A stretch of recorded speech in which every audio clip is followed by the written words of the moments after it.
ये ध्यान सूत्र है, meditation is nothing but a conscious and luminous way of life. ध्यान और कुछ भी नहीं है, बस वो एक सचेतन और आलोक में जीवन शैली है।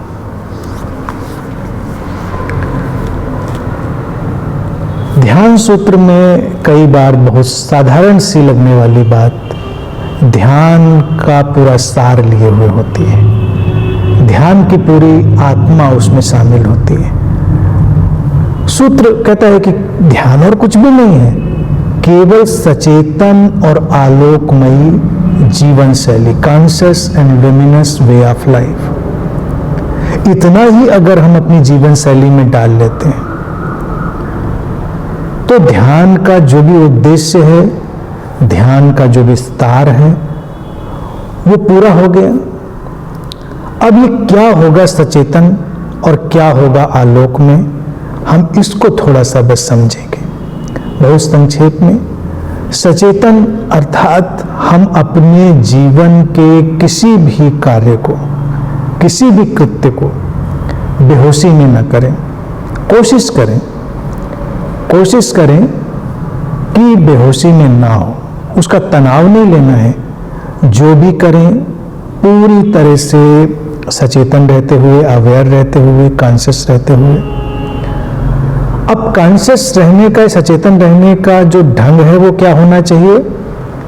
वो होना चाहिए अपनी आंतरिक संवेदनाओं को अनुभव करना। बाहरी कृत्यों, घटनाओं को तो अनुभव करना ही, अपनी आंतरिक संवेदनाओं को। सचेतनता जब बनी होगी तुम्हारे भीतर तो तुम्हारे अंदर कुछ परिणाम आएंगे। सचेतनता का क्या परिणाम होगा? वो यही होगा, तुम शांत अनुभव करोगे, तुम अकारण रूप से प्रसन्न अनुभव करोगे। ये अकारण शांति और प्रसन्नता अगर तुम्हारे जीवन में आती है तो तुम ये समझ सकते हो कि शायद तुमने अपने चुनाव सचेतन किए होंगे, तुमने अपने कृत्य सचेतन ढंग से किए होंगे। व्यक्ति की सारी अप्रसन्नता और अशांति का कारण ही उसका अचेतन व्यवहार है, बेहोशी में किया गया। बस वो धक्का खाकर, टकराकर, प्रतिक्रिया में कुछ भी कर बैठता है, कुछ भी बोल डालता है, कुछ भी उसके अंदर चल पड़ता है, और वो जो प्रतिक्रियात्मक जीवन शैली है वही उसकी अप्रसन्नता और अशांति का कारण बन जाती है। ध्यानपूर्ण जीवन शैली तो हमेशा शांति और प्रसन्नता का ही आधार होगी, कारण होगी। ध्यानपूर्ण शैली कहेंगे ही उसको, जो शांतिमय और प्रसन्न जीवन शैली है। और रहा आलोक में, आलोक में लुमिनस क्या है? प्रकाश क्या करता है? आलोक क्या करता है? स्पष्ट कर देता है। जो किसी भी स्थिति में अंधेरे में लिपटी हुई घटना होती है, प्रकाशित होते ही वो सब कुछ हमारे लिए स्पष्ट हो जाती है। अभी हमको कुछ दिखता नहीं था, अभी हमारे लिए सब धुंधला धुंधला सा था, और प्रकाश के आते ही सब स्पष्ट हो गया। इसी तरह से एक स्पष्ट जीवन शैली, क्लियर, जब तुम इस तरह से जीना प्रारंभ करते हो कि तुम्हारे जीवन की स्पष्टता बढ़ती चली जाती है, क्लैरिटी बढ़ती चली जाती है। तुम जो करते हो सचेतन करते हो और स्पष्ट करते हो, तुमको पता है यही है। एक व्यक्ति से अगर पूछो तो उसके जीवन की अस्पष्टता कितनी बड़ी है, वो जो भी कर रहा है, वो जो क्यों करते हो, पता नहीं क्यों करते हैं, तुमने ऐसा क्यों किया, पता नहीं क्यों किया, ऐसा तुम्हारे अंदर से विचार क्यों आया, पता नहीं क्यों आया। सब कुछ अस्पष्ट है, गड्ढ-मड्ढ है, संबंध अस्पष्ट हैं, विचार, मनन, भाव, सब कृत्य सब अस्पष्ट है।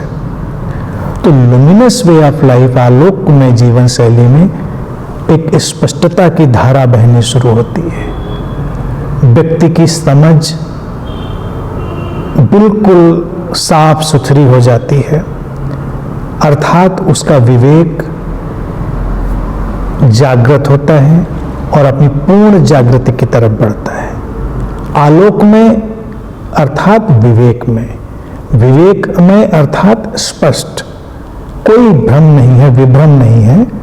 तुम जैसे हो, जो कर रहे हो, उसमें तुम्हें गहरी स्पष्टता है, और वो स्पष्टता फिर जीवन के, जगत के जो भी रहस्य हैं उनकी स्पष्टता भी देती है, उनकी समझ भी देती है।